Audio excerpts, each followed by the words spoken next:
Hi, I'm John Maxwell. When the top companies in the world are looking for trainers, speakers, and coaches, there's one name that stands above the rest, and that's Maxwell Leadership.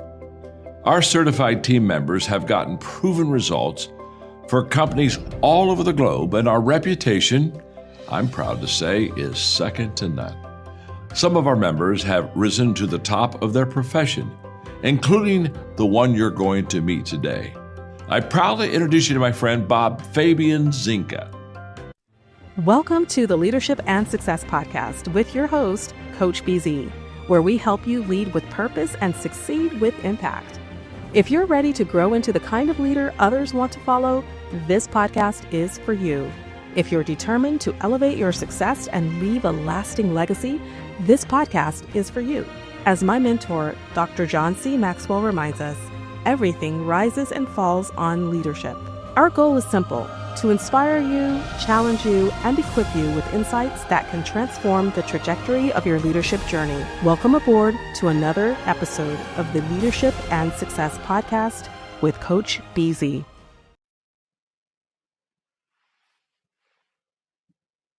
Hi everyone, I'm Dominique West, and I'm so excited to be joining Coach BZ on the Leadership and Success Podcast. I'm a cybersecurity and governance executive, an educator, and a lifelong learner.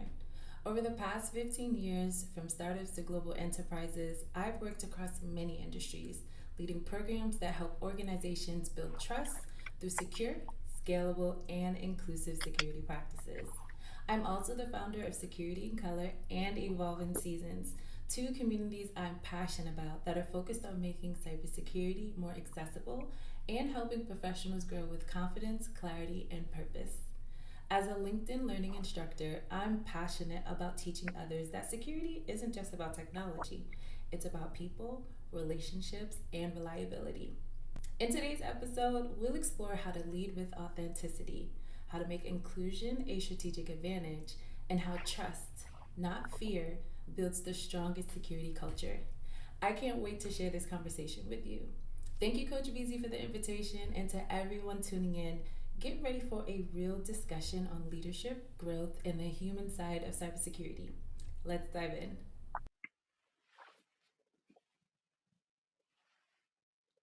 All right, everyone, this is Coach BZ. Thank you so much for being with us today.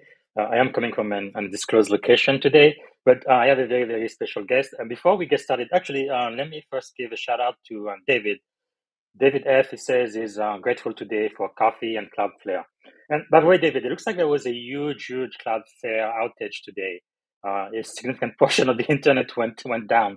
So they probably need to do a little bit better with their security or configuration or something. But anyway, thank you so much for sharing. And also, David, let us know where you are coming from.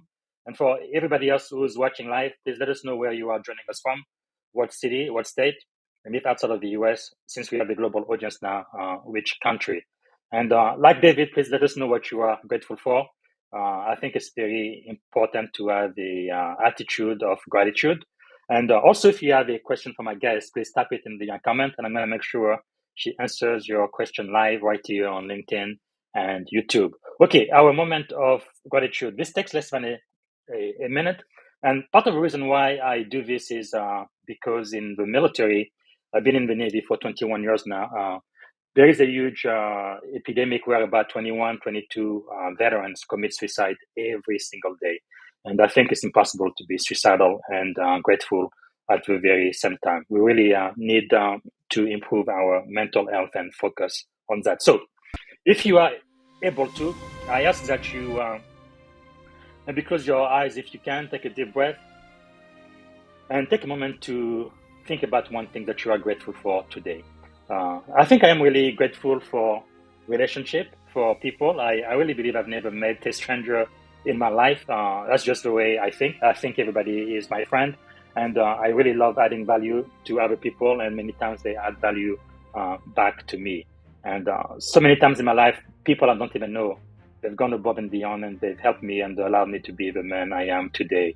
And there is no way for me to pay them back, but I can always pay it forward. So that's what I am grateful for, our global community. I think there's so much more that we have in common than that separate us. Okay, So let me see if I can properly introduce our guest, or at least I am going to try. Very, very glad to have a cybersecurity expert and also an entrepreneur with us today. So Dominique West is a visionary cybersecurity and GRC executive, right? Governance, risk, and compliance. She's redefining what leadership, inclusion, and trust look like in today's digital world. Uh, from building high-impact program at Datadog and Panther to founding security in color and evolving seasons, Dominique is on a mission to make cybersecurity accessible, empowering, and human. So she's going to be joining me today, and we are going to have a great time again. If you have a question for her, please type it in the comment. Ladies and gentlemen, please help me welcome Dominique West. Hey, Dominique, how are you doing today? What a great intro. Fantastic. Good morning. We actually happen to be in the same city. That's my undisclosed location, Yeah. but glad to see you on the screen. Maybe to get started, is there anything you are grateful for this morning?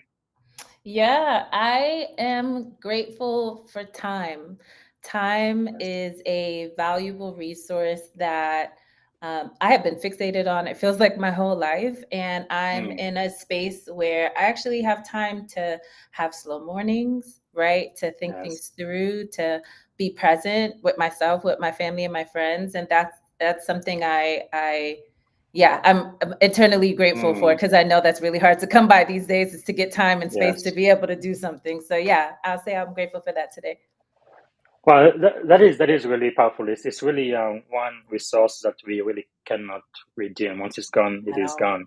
And I remember Fernando always saying, teach us to number our days, because our life can be very, very short. And sometimes in my experience, people really chase after the wrong things, or things that really don't matter in the long run. But managing time is definitely crucial, and we're probably going to be talking about that too. Is there something about you, Dominique, that most people may not know? Yeah, most people probably, unless you're like my close family and friends, but most people don't know that I am into K-pop, and I'm a huge K-pop Really? fan. Yeah, so much Nice. so that my best friend and we went to South Korea to go see some of our favorite Wow. Korean bands. Yeah, we had a fantastic time. And so, Is yeah, I'm super excited about K-pop. That's wonderful. Is BTS one of those groups? It is BTS. Yep, I cannot wait Yes. for them to go on tour next year. Actually, next year, yeah. My daughter told me about it, so we are looking for tickets. Hopefully, we're gonna be Listen, able to let her actually go. tell her we're going to be in the same concert. Yeah, because I know I think they came. Was it 2 years ago, right before the Yeah. pandemic? I think we almost went to Las Vegas, but we couldn't get tickets Oh, for yeah. that It's band. hard. Yeah, no, they Yeah, sell out so quickly. So it's going to be that's really like a crazy. Hunger Games for next year. I mean, look, I'm still trying to get my head around that, because when I was growing up in the Congo, American music is really what was taking over the Yeah. entire world. But now having Americans singing Korean song, and especially Black Yeah. American, that's Yeah. just amazing. Like I went to France. Was it 2 years ago? Some of my nieces and nephew, Black African European kids, again dancing and singing all of this K-pop music. I'm like, this Yeah. is unheard of. Wow. But Yeah. It's been a anyway, phenomenon. and also, my daughter says that BTS, for example, they do a lot of collab with African American hip Yeah, hop artists too. But I guess music is global, but it's it just is. It's amazing to see. beautiful. You get to connect even if you don't speak the same language. I love it. Yeah. Yes. Wow, that is quite amazing. Can you tell us a little bit about your leadership journey? How you got to be the cybersecurity executive and leader that you are today? Yeah, I always start with my beginning story. It's very personal into the cybersecurity space. I remember it like it was yesterday. I had received a text message. I don't know if you recall, like, when you get an alert from your bank to say, hey, is Hmm. this a fraudulent, transaction? I received one, and so did my mom, where it said, Mm. hey, you purchased $800 worth of Babies R Us. And at the time Oh I my was in goodness. college. So I know I didn't shop at Babies R Us, and I'm my mom's baby. And so I know Yes. she's not shopping for Babies R Us. And so that experience, right, of having that, it was credit card fraud. That experience kind of led me down a rabbit hole of hacking to Mm. say, hey, well, what store did you go to recently? Did we shop at the same place? Is this place hacked and they Yes. don't know, right? It kind of led me down Mm, a rabbit hole, which opened the door to cybersecurity, right? Incident response, all that kind of good jazz. And so, yeah, ever since then, I've been fully immersed into the cybersecurity space because it has the challenges and experiences every single day. Something new mm, happens. As we know, we saw with the comment from David yes. about Cloudflare, right? And so I enjoy things like that where every day is a brand new experience to learn something, to figure out something. It's kind of like I love puzzles. And so, yeah, that was Yes. my journey into this space. And ever since then, I always call myself a generalist. I have tried a little bit of everything. And so I've worked in Nice. healthcare before, I've worked for startups, I've worked for Mm, large consulting firms, I've tried being, I worked in a security operations center or a SOC. I was an analyst and done penetration testing, right? And so I've tried a little bit of everything to figure out what do I like, um, mm-hmm. where can I thrive, and naturally over some years you start to, when you do a good job, you start to get a little bit Yes. more responsibilities. And that I at the time I was doing like mentorship, right? I had people coming to me asking questions. How did I get to where I am? And that Mm, kind of naturally led me into the leadership space, right? Because I'm a firm believer, if I know something, or that I'm pretty well at the topic, if I can teach someone. yes. And so getting into the teaching space really helped my leadership journey. I used to be an adjunct professor at the Georgia Tech here in Atlanta. Mm-hmm. I've done some others at Yeshiva University in New York City. And Wow. so that really helped kind of hone in my leadership experience in terms of how do I connect with others? How do I teach Mm, them? How do I get them to think, right? And find answers and be successful in this space? And that kind of has helped me as I myself has climbed in yeah. my career to become the leader that I am today. Yeah, and that is really, really fascinating. Talking about leadership. So we are on the Leadership and Success podcast. Can you share with us, because you've shared openly that you are in the business of building trust, which I think Mhm. is really critical. So when did you first realize that trust and not technology was really the heart of your leadership journey? Yeah, that happened for me when I realized I had lost trust in my own leadership before, right? That's not a great place to be in because I know um, if I'm coming behind someone's mission, right? I'm trying to work towards a goal. And if I can't trust you, that's really hard to show up every day, right? It's really hard to connect. It's really hard Mm, to just make progress. And so that experience let me know that, hey, first and foremost, as I'm trying to build teams, as I'm trying to, yes. build towards success and drive, whatever orgs that I'm working with their mission, first and foremost, I'm dealing with people, right? And we tend to Mm, sometimes forget that when we show up to work every day, right? Because it's very easy to get lost in your emails, lost in your to-do list, mm-hmm. lost in all the things that you want. But on the other side of that email, on the other side of this meeting, right, or this Yes. conversation is a person.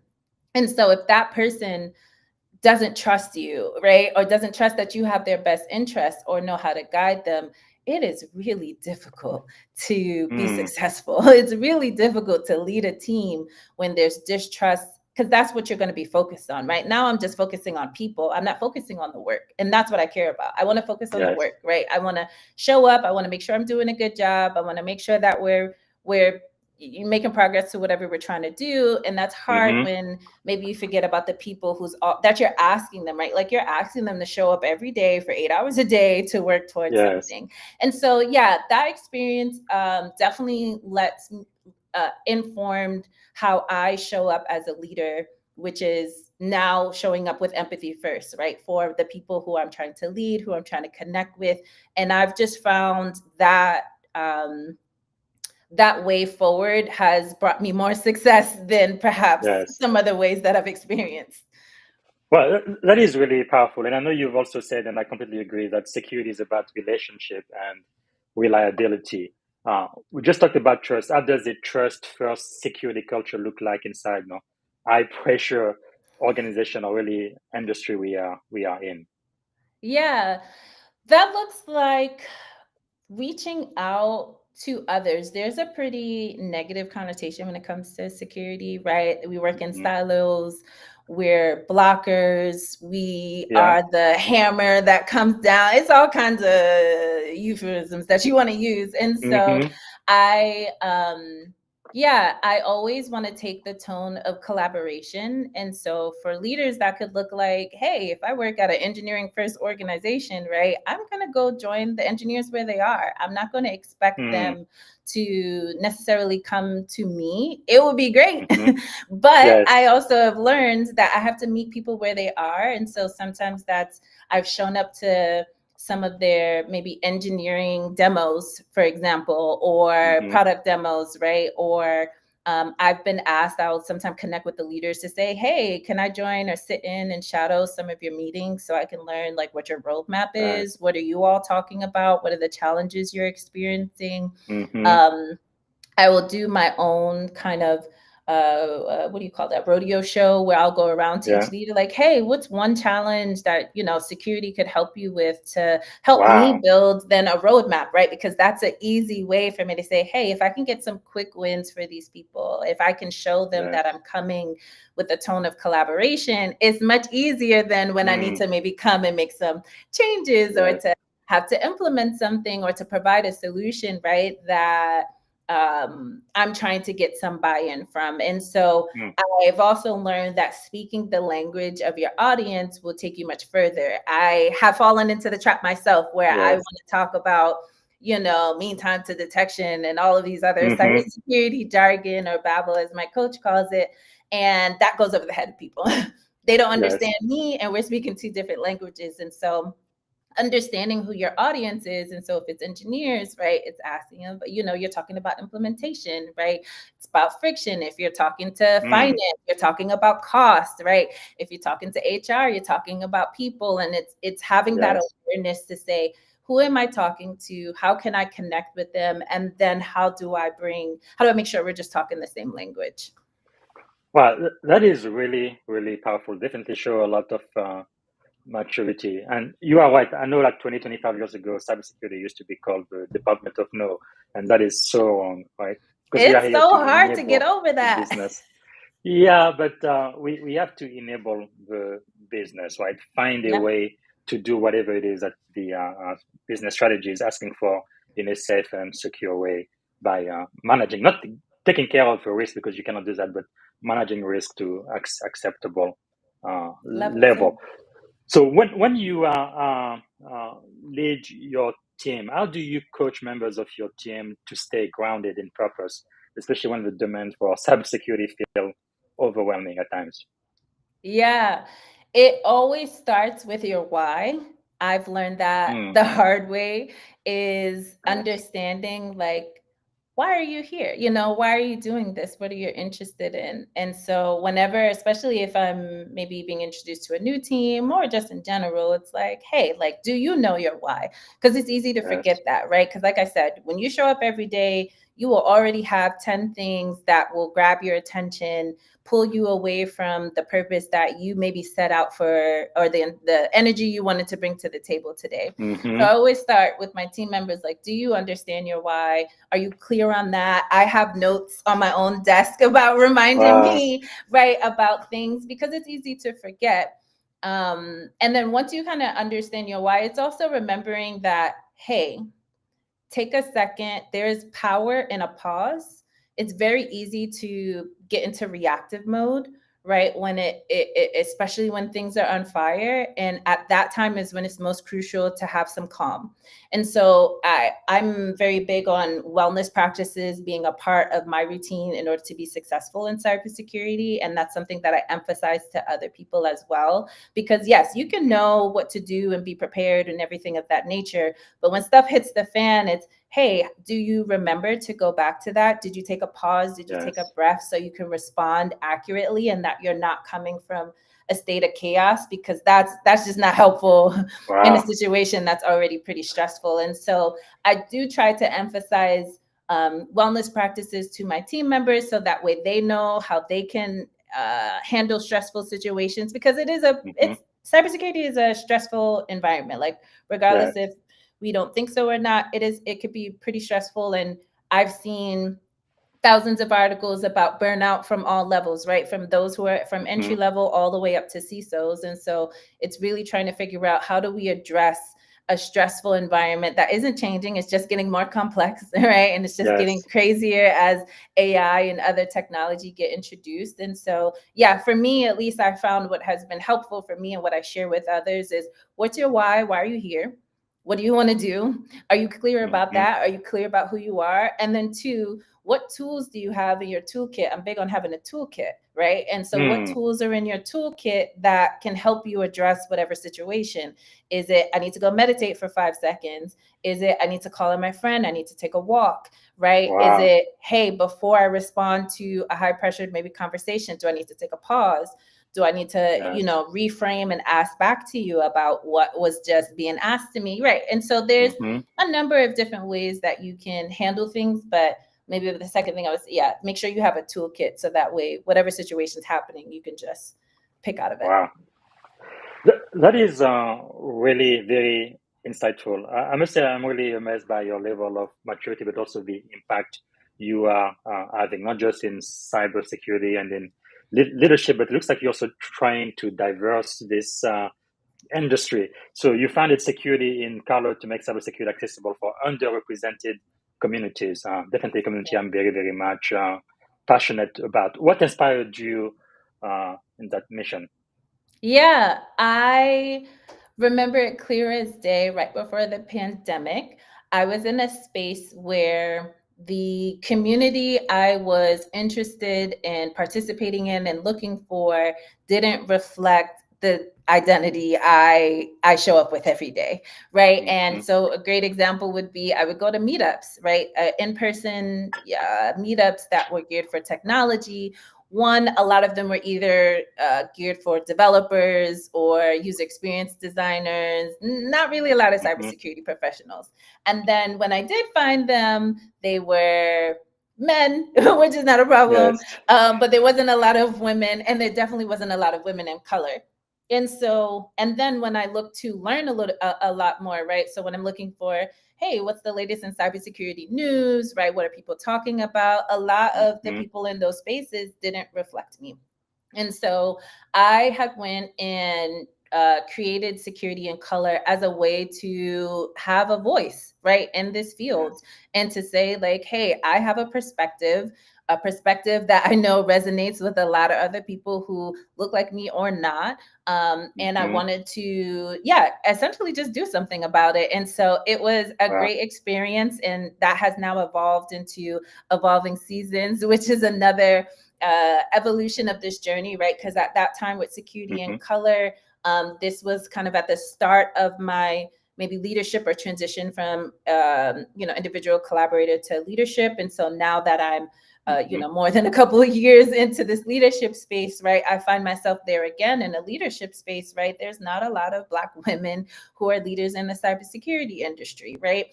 Sure. And I know in the headlines that we see today, right, a lot of women are being pushed out of the workforce. And so this is my attempt at showing my process, right? Because process is something that we normally don't see. We see success, right? And sometimes we might see failure, but we don't see this in between. And that's where I am right now. I'm in this in-between space, right? Where I have goals and things I'm trying to get to. I have a person who I was before, and I'm attempting to close that gap. And I'm hoping that showing my process will allow other people who might be in a very similar position to say, oh yeah, I too feel that way. Let me try this out. Or more importantly, what I'm hoping is that they can see someone who, is successful in this process, and they can take something and also be successful in their own journey, right? Because that's my goal. Is like, I want someone to be able to take something, be successful, have your own voice, right? And do what you need to do. Wow, that is quite powerful. What do you think most leaders get wrong about diversity and inclusion in cybersecurity or tech in general? Oh, what do the leaders get wrong? Yeah. I would speak, if I'm maybe speaking from my perspective, I tend to always, give me 1 second. Maybe I would say we tend to talk more when we should probably listen because being able to Okay. have diverse perspectives in the room requires more listening than I think kind of talking. And for me, it's always, hey, there's enough room for everybody, right? We tend to have this concept of, I have to be the only, I have to be the first, there's not enough seats, there's not enough room. I think that just comes from a very scarcity mindset. And so, Yes. at least how I'm trying to shift and showcase things is there is room for everybody here, right? And it might be a perspective that you maybe don't agree, you can not understand. It's okay to have differing Yes. perspectives, but what you shouldn't do is try to stop someone from having that voice or perspective. And so a lot of that comes from like understanding and being able to connect and to have empathy, just comes a lot from listening. And that's something I tend to I fall into that trap before where I feel like I need to talk or overcompensate. And as a leader, Yes. I'm just trying to listen. How can I listen to perspectives from everyone? I might not agree, I might not understand, I might not come to that same conclusion, but I can listen. I can take in that information and I can decide what I want to do with it, but not having the ability to listen to different perspectives or not opening the doors or not pulling up a seat right at the table for Yes. someone is where I think we fall short. Because again, I think a lot of that sometimes come into scarcity, and it's easy when you're working at organizations where it's pressured. I don't have time to figure out how to make everyone feel comfortable. I don't have time to figure out how to create more seats at the table because I don't have money to have, it's just, I Yes. understand how stressful it can be as a leader when you're in those types of situations. But I've also seen the other side with leaders who create the time, carve out the time, right, Yes. to bring people to the table or to listen and understand, and how much success comes with that option. And so maybe that's what I'll say, at least for myself and for others where I've seen has gone wrong, is to say, if you want to be successful, it isn't just I need to be closed, right? Or I need to have a smaller table. You can bring more people to the table. There's enough space. You can carve out the Yes. time. It requires some intention. Well, that is quite powerful. I think you need to say this again. We tend to talk more when we should probably listen. So true. Agree. One thing my mom used to say, right? God gave us 2 ears and only one mouth for a reason. Hey, But Mama was right. but yeah. So why do you think representation is not just a nice to have, but a strategic advantage for operational security? Yeah, we are in a global world now, right? It's no Yes. longer just about the country you're living in. Every business is global or attempting to be global, right? And when you look around the world, I'm big on traveling. I love to travel. And so when you travel around the world, it looks very different from your hometown. And so in order to connect with those people, in order to get into those markets, you have to be able to understand, and you should probably bring people who understand those markets, those demographics way better than you probably do. Yes. Or you can go immerse yourself and learn. And so I think at this point, not having diversity in your business, in your teams, in your leadership, in your thought process is going to leave you left behind, because the world is moving forward in that direction. And so for me, it's always part of my mind to say, okay, great. How can I collaborate? How can I bring other people into this goal, into this organization, into this team? I'm very intentional, even with my hiring, right? I like to be hands-on with that. And so I'm big on saying, okay, great. Yes. Let me look around on my team and see what the makeup is. What are we missing, right? What else could we bring to the table? How else are we showcasing? And so I think at this point it is table stakes. If you don't have that, you're doing yourself and your business a disservice. That is quite powerful. And you are also a LinkedIn instructor. You've taught over 60,000 people. Usually talking about security cloud, and this is just amazing. What type of pattern have you seen amongst today's learners? Can you repeat that question? Sorry.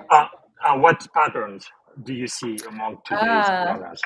Yeah, I have seen that learners want to be hands-on, which is cool. I'm glad we're getting to that space. I Yes. too like to be hands-on as I'm becoming a leader. And so technology is moving so fast, right? The technology that was introduced yesterday will be very different once tomorrow comes. And so I think I'm going back to process. I think what I've learned, at least as I have started to build curriculum and started to kind of teach a little bit more broadly into the world, is people want to know, how do I do something, right? It's not just telling me to go do something. It's, hey, how is this impacting me on a day-to-day basis? And so I've made courses both for those who are just getting into the industry to say, okay, cool. Here's some paths you can take, right? There's certifications, there's books, there's like all kinds of resources available for you to learn. And now it's up to you to figure out, what do you like? And so here's how you can use Google, right, to create your own, or I should say GCP, in order to create your own sandbox, right? So that way you can create a portfolio and get out of the box. Or for leaders, here's how you navigate the fact that you got to now build AI governance and think of AI in every respect as you move forward. And so now that's just one more framework and one more policy and one more XYZ that you have to work into. But you already have if you have a solid foundation, right, it's easier to kind of close that gap. And so, yeah, I love learners who are hands-on. And it has been, such a really cool experience to be a LinkedIn author. I am a learner as well, because I take other people's courses. Absolutely. Now, one thing I have noticed, I usually get every year at least half a dozen to 2 dozen people reaching out to me across America and even around the world, people trying to break into cybersecurity. What advice would you have for people like that? For most of them, it's like, nobody would give me a chance because I don't have the experience, but I will never get the experience unless somebody gives me some type of entry-level job. And I've also seen it where some entry-level jobs have been classified as advanced, right? They require, for example, CSSP. You need to have at least 5 years of professional experience before you are even eligible to take the CSSP exam. And in some entry-level position, it's like a requirement or a nice to have, which doesn't make any sense at all. Right. Anyway, how do you help people kind of break into this wonderful industry? Yeah, the advice I tell my mentees these days is that, especially if you are already a working professional, that means you have some experience in something. And so now you're just trying to figure out, how do you relate? How do I build on top of that foundation, instead of thinking that I'm starting from ground zero? And you could be starting from ground zero, maybe if you graduated from college. No, I'm not too sure. And so I always, this day, especially with the narrative, I will say a narrative, right? Because I'm not too sure of the results of it yet, but there is a narrative about AI taking away a lot of entry-level jobs. And so that means that people have to get creative. And so something that I know is being tooted around is that you should create, I think cybersecurity should adopt the concept of a portfolio, right? We tend to just rely on full-time experience being the only place that I can get experience. And that's not true. There are so many communities that are out there that you can participate in and get hands-on and get that experience, right? But it's involving you taking control of your learning journey and your career journey. Because I have also been of the, previously I used to think, oh, the job is going to do it for me. I'm going to learn on the job. I'm going to get my certifications from the job. They're going to pay for it. That's no longer the case anymore. And so for me, I always tell people, you can go out there and create your own sandbox environment. You can do penetration. You can go on Hack the Box. There's a great movement happening now with compliance engineering, where people are going out and they're getting hands-on in GitHub, right? And they're trying to, learning how to create their own workflows to check, collect evidence and things of that nature. And so, yeah, it requires you to go get hands-on. There's a lot of platforms that will allow you to create free accounts where you can practice. Take 10 minutes a day. I always say, if I could do Duolingo for 5 to 10 minutes a day, to become a learner in Spanish, Yes. you can do it too. And so if you Yes. just take a couple of minutes to get hands-on, you can build experience from there. That's day one for you. And so now you have the ability to work towards that 5-year marker for CISSP. And granted, it has to be full-time, but that will allow you to show employers like, hey, I'm willing to go above and beyond. Yes. Here's what I'm bringing to the table. And that way, because I do recognize that companies these days, they're not willing to teach. I was fortunate where I was able to luck out where someone was willing to give me a chance and let me learn on the job. That's not the case anymore. Like, those are far and few in between. And so in the meantime, it's how can you do that, right? How can you share, how can you build experience for yourself until you can get into that role? And it'll take some time. I always tell my mentees, it takes time, but getting creative, using creativity in your cybersecurity career has been such a game changer for me. Yes. Wow, that is quite insightful. Yeah, because I think really experience trumps everything. Usually when you want to hire someone, you definitely want somebody who has some type of experience that can apply to what you are doing. Thank you so much for sharing that. I think this is going to be the last question I ask you before we moved over to the second half where I focus solely on leadership. We mentioned artificial intelligence or AI at least 5 or 6 times already. How do you see the future of cybersecurity leadership? How will artificial intelligence, automation, agentic system, and emerging tech kind of change the role of security leaders, you think, in the next 3 to 5 years? Yeah, I definitely think it's always going to be technology in general, whether it's AI or whether it's the next new thing, is going to be a double-edged sword. On the one hand, it's easy to think about, oh, this is introducing more risk. It's introducing more headache. It's introducing XYZ, right? Because it's a learning curve. It is something new.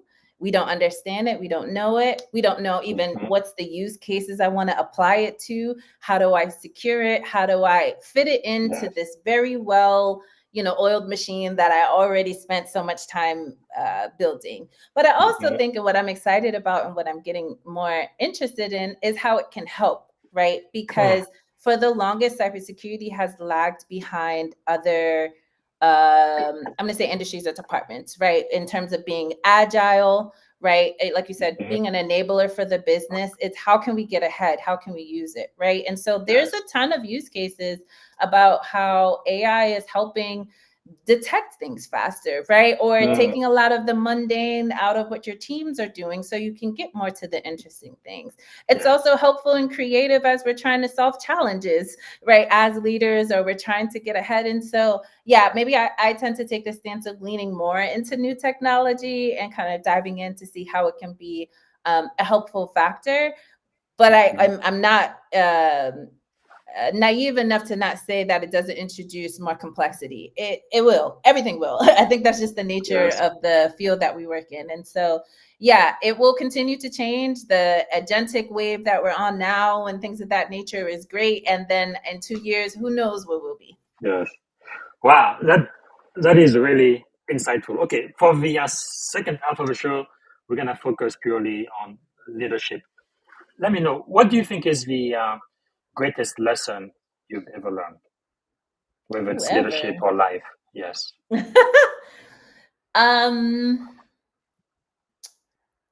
I will maybe say the lesson I am learning right now, which is that I know more than I give myself credit for, and that trust in myself is what's going to lead me to success. I have I've fallen into that's not a trap, but I tend to look for answers elsewhere. Right? I am a big I read books. I love books. I watch a lot of podcasts. I search for mentors, and I found myself always looking for answers from someone else. What I've never tried, or what I should say, what I tended to avoid trying, was looking for answers within myself. Yes. And getting to know myself and my wants and my likes and my needs, and the clarity that will help me be able to answer those questions that I because I can come to you, Bob, and ask you all types of things, Yes. right? And I can get answers from you, but that's not my journey. That's your Mm-hmm. journey. And while that might be a helpful blueprint for, maybe overcoming some obstacles I haven't experienced before that you might have, that might not be how I overcome it. And Yeah. so that's a big lesson that I am being hammered over the head with at the moment, is to say Yes. I need to trust myself a bit more, because I know what I'm talking about. I know what I'm doing. I've spent a really long Yes. time, acquiring knowledge, building a solid foundation, and now I can take some risks. And that's Hmm. what I'm in the process of doing right now. No, that is really, really powerful because I remember, when I started to kind of develop into this field, at a certain point, you feel like, you keep learning, going to seminar, conferences, and reading books, taking classes, but at a certain point, you're going to have to teach what you Yeah, know, right? And yeah. I really love the work you're doing on LinkedIn, more than 60,000 students, where you may not know everything, but you know something. And what you know, you are able to transfer that and see how it actually applies in the real world. For those listening, I think it's very important to have that confidence and start becoming a thought leader. Have your own thought and your own ideas about how things should be, not just the way they are now, but how it could be better, Yeah. right? Yeah. And especially, Yeah. I love what you said too, kind of adding your own background and perspective, maybe being a woman of color, but you seeing some certain things in certain ways that most people probably completely overlook, and it Yeah. adds so much wealth and richness into the culture, the industry, and the organization. Thank you so much for sharing that. What do you think is the secret of your success? Ooh, the secret. Why are you so successful? Um, I think my biggest superpower is my resiliency and curiosity. Mm, I tend to call myself a serial hobbyist. I will try anything.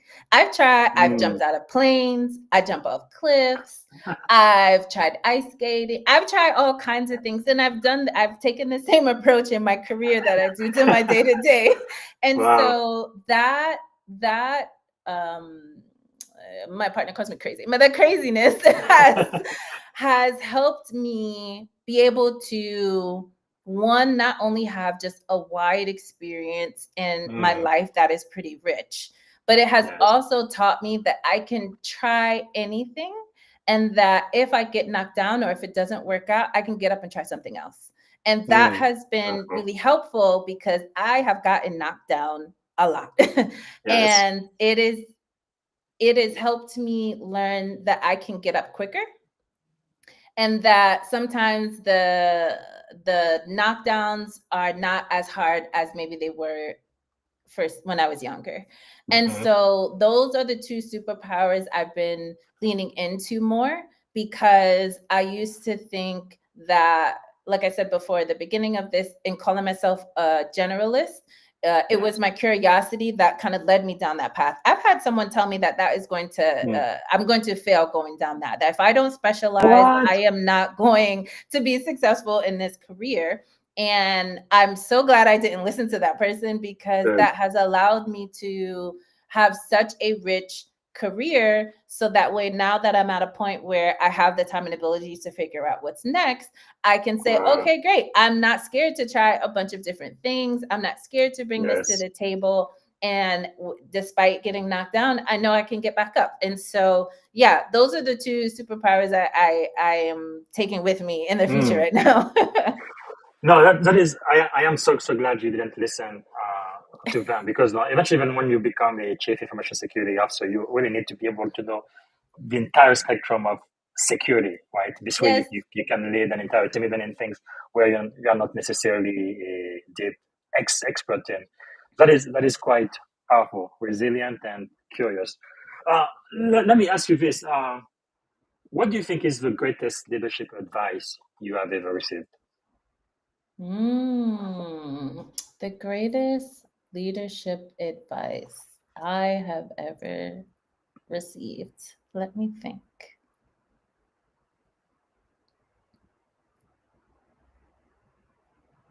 I think it would go back to understanding my why. So a year or so ago, I was in a leadership program and had a coach who really, really, really, really hammered into me about getting clarity about what I'm doing. Mm, And that has been whenever I find myself questioning, doubting, trying to figure stuff out, going back to my yes. why has always helped me get that clarity. Because Mm, otherwise, I always say, I do not want to continue walking around or running around like a chicken without a head. And if yes. you've, I don't know if you've ever seen that, but it's not pretty. And so, really understanding my why has been the single most um, Mm, helpful question. And then to couple that to be, well, what's next? Right? Because sometimes yes. we'll get stuck in the why, and it's not a why as in like, woe is me. It's a why is, why am I here? Why am I Mm, getting up every day? Why am I showing up every day? Why am I yes. talking to you? Right? And it's intention. It's how do you live an intentional life. I just saw a podcast with Tracy Mm, Ellis Ross, and I adore her. And she had said, you know, a lot of her career, her success, to being able to one, identify who she is, to get clarity on that, and then to have the mhm, courage to live authentically, right? And mm, to be able to show up like that every single day. Because it's really scary. It is scary to be vulnerable. It is scary to put yourself out there. It is scary to take risks. But wow. without doing that, you will not have the big, bold life that I know I want for myself. Mm-hmm. And so yeah, that is getting clear on that why is helping me to be able to show up and have conversations with you, to be able to Good. show up and every Powerful. day to say, I want to be part of this community. And so, yeah, maybe I'll say that's the biggest advice is to get clear on myself and my why, and then use that to propel my intention and find my purpose on what is next. That is powerful. Wow. So what are you learning right now? um, I am learning that um, the space I am in today, I am calling the gray. It is like a messy middle, and which is a term I use for myself. And I am learning that it is okay to show up in any space, professionally or personally, as myself. And that Mhm. is perfectly fine. Right. And Yes. I used to show up thinking I needed to adopt what maybe someone else told me, that I need to follow the path that society has told me, my parents, whoever. Mm-hmm. And what I'm learning right now is I need to figure out exactly what I want. I've spent quite a lot of time Yes. learning about um, how to be successful in my career, learning how to maybe show up as a great friend, as a great partner, as a great daughter, as a great, all of these titles that I wear. What I didn't spend a lot of time is learning, what do I like? Right? Mm, What makes me excited? What yes. do I enjoy? And that has been a really great journey of learning about myself, because what that is allowing me to do is now show up in spaces differently. Because now I Mm, can show up and say, oh, that doesn't work for me. And if that yes. doesn't work for me, that's okay. I'm going to go this way. And that has Mm, allowed me to stop maybe stumbling along in this journey and maybe walk a bit more confidently into the opportunities and experiences that I'm pretty excited to participate in. wow. That is really powerful. Now, earlier you mentioned, several of the successes you've had, you've failed a lot as well, especially with your curious mind, which is pretty wonderful. But can you share how failure has shaped your life? Maybe one or a couple of example where you had to go through failure and kind of what you learned from it, how it made you stronger and enable you to live this bolder life that you're talking about. Yeah. Um, I have failed at a lot of things. I have been fired before. I have been. Oh, sorry, I got distracted. I saw the comment. Yeah, yeah, I like to, I. put those out there because a lot of people will love it. I appreciate that. Yeah. So yeah, I've been fired before. I have disappointed people before. I have disappointed myself before. And so, in that, what I have been able to at least do is to look back at how I've showed up in that space. And every time I look back at something that didn't work for me, it was because I wasn't clear and wasn't showing up as I wanted to. Whether it was nervousness or whether it just wasn't the space for me. And so, Yes. yeah, I've had that experience actually pretty recently. And what it has helped me figure out is that wasn't moving with intention. I was moving from a place of fear. I'll be honest. Yeah, I was fearful in how I was maybe taking a next direction into a new opportunity, and that didn't work out for me. And when I look back at it now, I know exactly why it didn't work out. Right? Yes. I saw flags that I ignored. I Mhm. I found when there was questions I was asking and they weren't being answered. Right? I should have known. And Yes. so. Um, while it's easy to beat yourself up about those failures and to say, man, I that really hurt my feelings, right? Or Yeah. that really, what do I do now? Um, I realized that that experience gave me the clarity I need to know that, like, hey, it didn't work out, Yes. something else will. Now let's go find out something else. And Yes. sometimes, it's scary. It's putting yourself back out there and it's saying like, hey, it's dusting your shoulders Mm. off and saying like, I had gotten knocked down. But yeah, it's Yes. those failures, what did someone say? Like the no's just means that a yes is coming. And Yeah. so it's even Yeah. reminding yourself that you've had a yes before. A yes can Yes. come again. You can say yes to yourself. And it's just Mm. kind of reminding yourself of that. It's easy to forget. And so that's why I say, you don't know if you see I have stuff everywhere Yes. about reminding me about my goals, my purposes, and things that I need to do. Wow. That is quite powerful. Before we continue, her name is Tiffany D from Raleigh, North Hey, Carolina. Tiffany.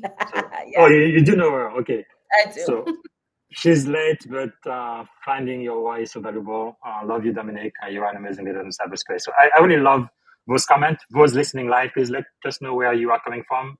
And also if you have a question for Dominic. Also something that you are grateful for. Yeah, love your vulnerability. That's really what it takes to be a leader. You may fall 7 times, but you get back up again and again and trying to learn from all of your experiences. And she says also, it can be so easy to shrink yourself for the sake of just being in the room. It's an awesome reminder to never shrink. That is so powerful. Okay, we are already running out of time. I can't believe this. Let me see if I can do this quicker. I could be No talking worries. to you for hours, Dominic. You have so much wisdom. This is amazing. Okay, who are some of your mentors, some of your thought leaders, people you follow that we should know about? Yeah, in person, in real life, who I know. A big shout out to Octavia Howell. She is, man, that woman right there.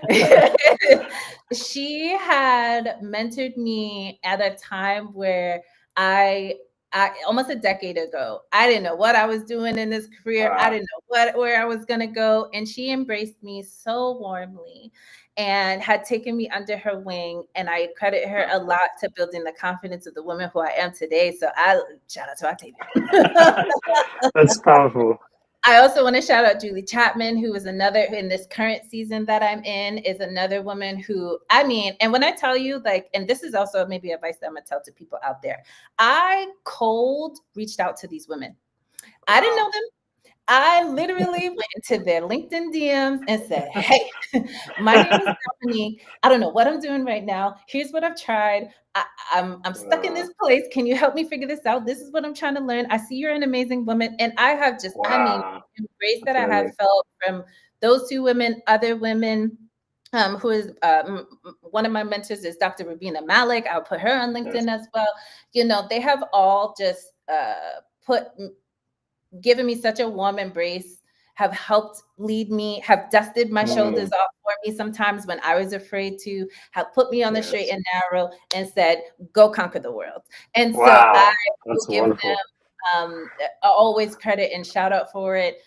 Unofficially, Michelle Obama is my mentor in my head, and so is Tracy Yes. Ellis Ross, because both of them are two women who are just living unapologetically out loud Mm-hmm. and speaking their truth. And it's such an inspiration, especially as a Black woman. I love Yeah. also Shelyi Archambu. Yes, that book. I'm big Yeah. on books. She has an amazing book that has helped with a blueprint on how to get control of your life, how to get clarity on your why, and how to show up authentically every day. Has been Powerful. amazing. And so I'm going to pause there because I Wow. could talk. I'm going to give you all No, kinds of this is really great. Really being vulnerable and reaching out to those people who are successful in your industry. 9 times out of 10, they will always respond and gonna help because they remember what it used to be like when they were in your Yes. shoes. So that's Be powerful. purposeful in how you reach out, right? Be Yes. intentional about how you reach out. It's Yes. not just, oh, I'm trying to pick your brain.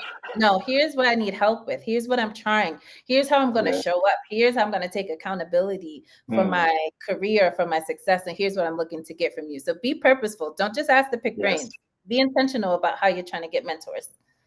That is really, really powerful. And then whenever they take the time, the very, very precious time to talk to you, then make sure to follow up, right? Once you've done whatever they say to do, but, oh, I did this and this is how it worked out, because they always love Right.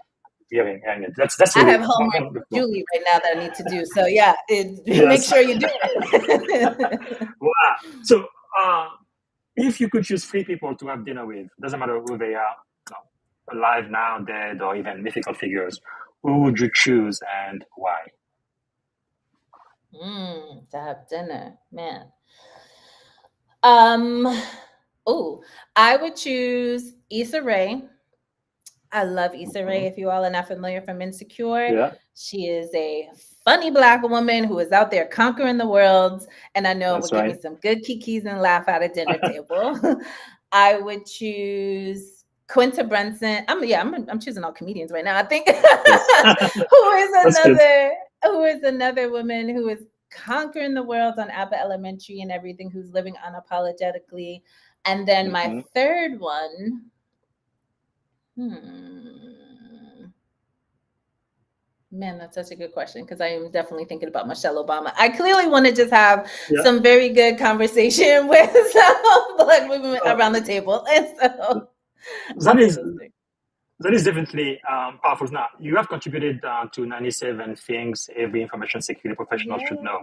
What message did you want to readers to remember from your chapter? It's this book right here. What I would like readers to know from this chapter and things in general, because I had talked about cloud security at the time, that was the entry for a way into cybersecurity and the specialty that I was going to go in, is that you are able to pick what you want, right? I think I always tend to tell people from an advice perspective is that you have more control than you think you do. And so for me, while cloud security was my entryway, you can have other domains can be your entryway into this field. I know how difficult it is. It can be compliance. It can be IT. It can be HR. It can be a variety of things. And just know that I think cybersecurity is so unique because we need so many different perspectives to secure things. There's too much just for one cybersecurity professional to try to keep track of, right? Wow. We do not know everything. And so it is, I always encourage people, like, the background that you have, the experiences that you have is more than enough for you to get in here. Yes, you need to learn the systems. You need to learn the different domains within the field. You should have a great foundation about how things work, how things connect, how data flows. Cool. Yes. From there, it's great. How do I bring the HR, HR and cybersecurity, they go hand in hand, because eventually for cybersecurity awareness, you need to figure out and track down the people who need to take training, right? Yes. Or when you think about engineering, I need to figure out how to tell them how they should do, their software development lifecycle better, right? And so there's just so many ways for you to get into this field and for you to excel and to be successful. Mine happens to be cloud security, but yours can be something else. Wow. It's really important what you're saying, because maybe 20, 25 years ago, it looks like we really focus on just left brain people who did STEM, right? Science, technology, and engineering, math. Just that's all we look for. Even today, in most jobs, that application for cybersecurity, they kind of require you or they prefer that you have like a science background. But the truth is, we need everybody, even those who do art, those who are more of the right brain, because they really help us see kind of our blind spot, look at things a little bit differently. That really adds a lot of value. Like even lawyers, they help with privacy, with understanding exactly what those regulations are. Now we can translate those into engineering requirements and things. So it's really a field, a department, a function that really touches every other function across the entire enterprise. So there shouldn't be a reason why somebody who really wants to cannot get into this field. That's powerful. So what about the other book you were featured in Tribe of Hackers? Your insights to that. What does tribal knowledge mean to you in the context of cybersecurity leadership? And that's this book right here. Tribe of Hackers, Security Leaders. Right? It's how do we, as leaders, as participants, build community with one another. And a lot of it is sharing, especially in the cybersecurity industry. How do I share the challenges that I've gone through? That's a lot about the community I'm trying to build again right now with Evolving Seasons, right? It's to say, like, there are challenges, there are real challenges that are being experienced, right? And so how is it that we can take ourselves out of the silo and work together, right? Because that's what do we always say? Like vulnerabilities and everything, there's thousands of them. There's so many attackers are happening every day. There's risks happening every day. There's breaches and things are going down every single day. And so how is we community show up? A lot of people have talked about wanting to have a village and maybe not necessarily having the village they want. And a lot of it comes with, how are you showing up?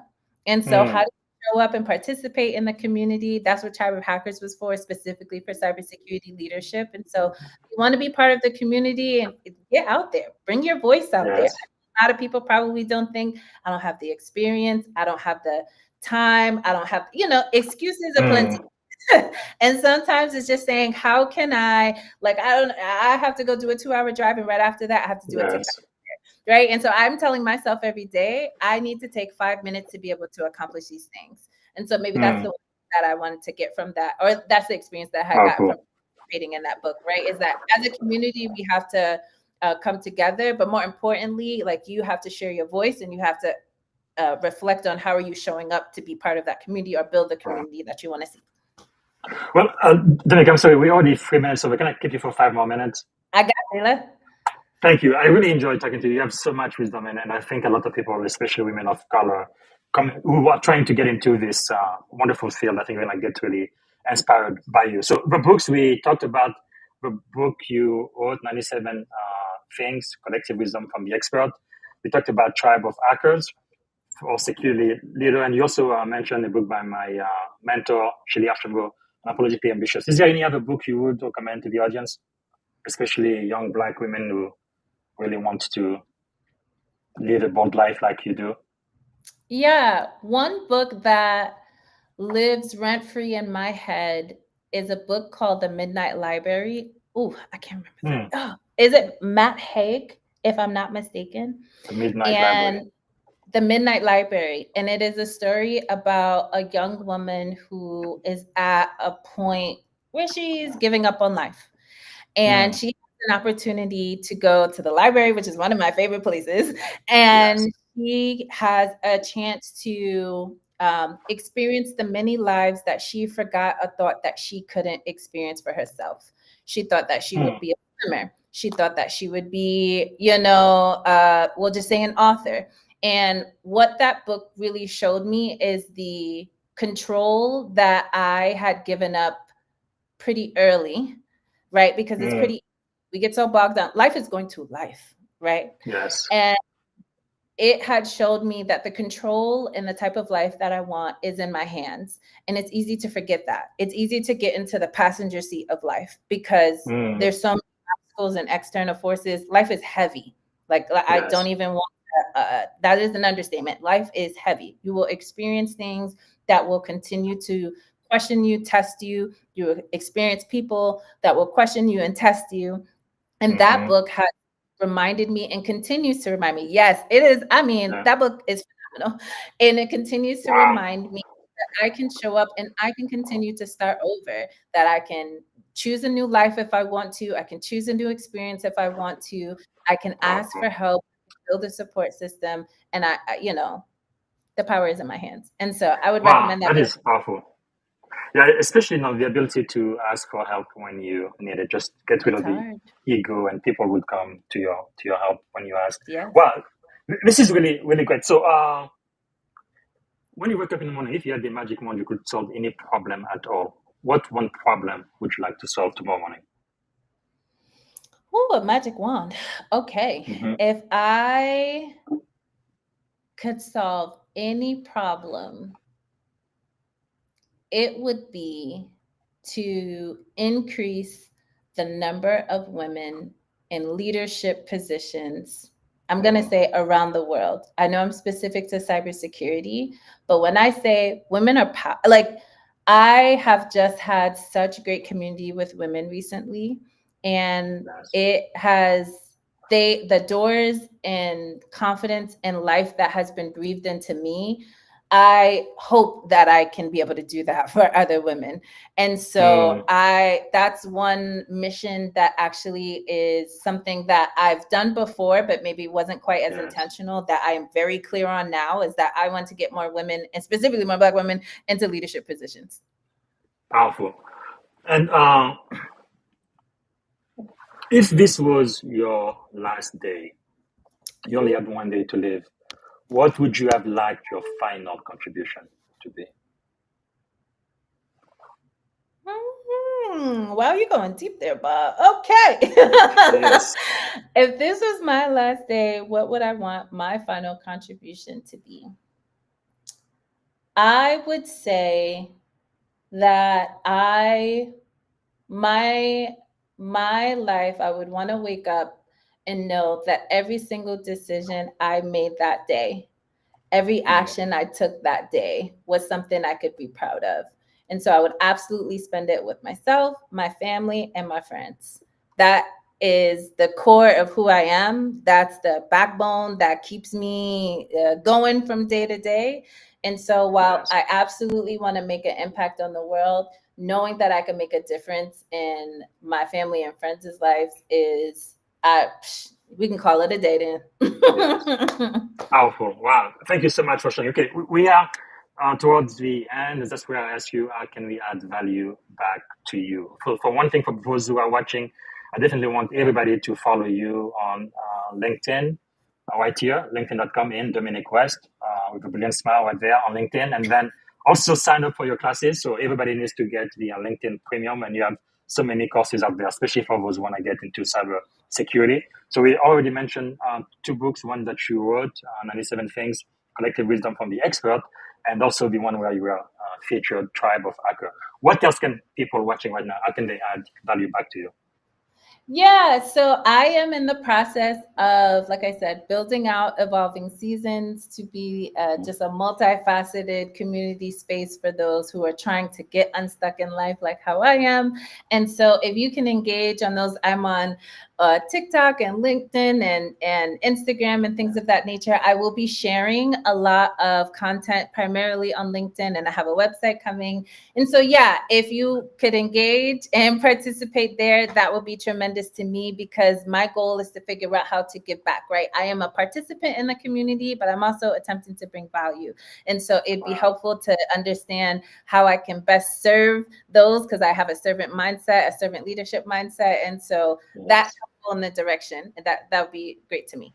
And just say, hey, That's powerful. just say hi. So powerful. So what I think is probably one of the most important question in this entire podcast is, if you could go back and give a piece of advice, right, to your 17-year-old self, standing at the edge of this incredible career you've already having in Yeah. cybersecurity leadership, what would you say to 17-year-old Dominic? I would definitely tell little Damo to stop spending so much time trying to copy or find answers in other people and other things, and to trust myself Hmm. more. I yeah, I wish I spent more time getting to know myself. And I'm excited that I'm doing it now. It's better late than never. But I would definitely Wow. tell little Damo, hey, you know you that girl. Like, Yes, go. The answers you're looking for is within yourself. Go sit down somewhere. that is powerful, powerful. All right, and by the way, one of the questions why I says one of the most important questions because I came to this country when I was 17 years old. I had big dream, but I had no idea how to go Yeah. from point A to point B. And Yeah. I wish I had the wisdom I have now back then. But anyway, Oh, thank don't you we so all? much Yeah. No, for that's so sharing cool. that. So we are gonna come to an end. But before I do, is there any question I should have asked you that I haven't asked yet? Not that I think of this has been an amazing conversation. Fantastic. Okay, I'm glad to hear that. Okay, this is going to be really quick. Don't take too long to think. Okay, lightning round, rapid fire. One word that defines great leadership. One word. Vulnerability. Okay, morning routine or practice that keeps you grounded. Meditation. Okay, a book or a quote that changed your life. Midnight Library. Okay, what is maybe a song, a book, or a movie that might be a theme of your life or an anthem? Ooh, Beyonce. Don't fail me now. It comes from it's her first song on Renaissance. Okay, The all right. Renaissance. Who inspires you the most today? Say that again. Who inspires you the most today? Myself. Oh, I've never got that answer before. That's pretty cool. Okay, finish the sentence. Leadership is. Oh, I had so many words that just went through my Just one word. head. Leadership is Oh, the phrase. exciting. Oh, okay. I never heard that before. Okay, so what did you want to be when you were a kid?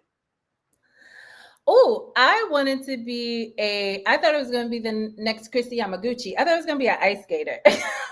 Wow, okay. Cybersecurity is very far from that. All right. Very different. But although you've had a lot of adventurous experiences, so maybe that counts. What are three adjectives describing you as a child? Ooh.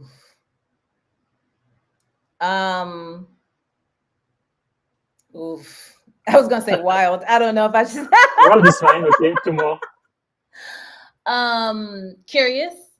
Mm-hmm.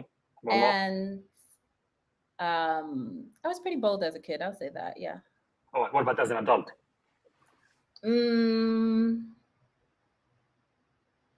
Oh, what does describe me as an adult? I am resilient. I'm powerful, and I'm pretty fun. I'm not gonna lie. Fantastic. Okay, the very last question then is, what is one word that represents our shared experience in this podcast today? One word. To describe my experience with this podcast has been quite insightful. I will definitely say that. Like, you asked me a lot of questions that has me reflecting, and yeah, I enjoyed that. This has been super fun. All right, thank you so much. I really appreciate that. Thank you for being one of our master teachers today. And I am always grateful to have great people like you, and hopefully put the spotlight on you, all of the great things you are doing, and I'll be watching you do even more and more things, and not only you going up and up, but carrying people with you, adding that extra chair on that big table, and trying to bring in the next person. That's really wonderful work you do. So thank you. Thank you, Bob. This has been great. And thank you, everyone, for watching. Thanks. All right, everybody, that was Dominique West. And like I've said, she's quite impressive. Again, follow her on LinkedIn. Sign up for one of her many courses. Already 60,000 students have done so. And purchase her book, right? 97 Things, Collective Wisdom from the Expert. And also Tribe of Hackers, Security Leaders. Wow. And definitely get engaged with her on LinkedIn. I think the work she's doing trying to diversify technology and cybersecurity is extremely critical. Okay, one more quick thing. I will be back on Thursday. I am going to have Captain Shannon Huffman-Polson, U.S. Air Force, one of the first women Apache pilot. Leadership, grit, and purpose. She's really excelled in a world really made for men, really for white men. And she's going to be teaching us again about leadership, grit, and purpose. I can't wait to have a conversation with her. And I have a couple more guests coming down the line. I will tell you about that tomorrow. So I will be back here tomorrow. And thanks again for being on the Leadership and Success podcast. Bye for now. Thank you for tuning in to the Leadership and Success Podcast with your host, Coach BZ. If today's episode added value to your leadership journey, be sure to subscribe, share, and join us again for more wisdom nuggets on how to lead better and achieve greater success. Remember, leadership is the most critical skill of our time. The world will always need leaders to inspire others, drive innovation, and execute meaningful strategy. So why not count yourself among the bold leaders shaping the 21st century? Until next time, stay inspired, stay committed, and keep leading with excellence.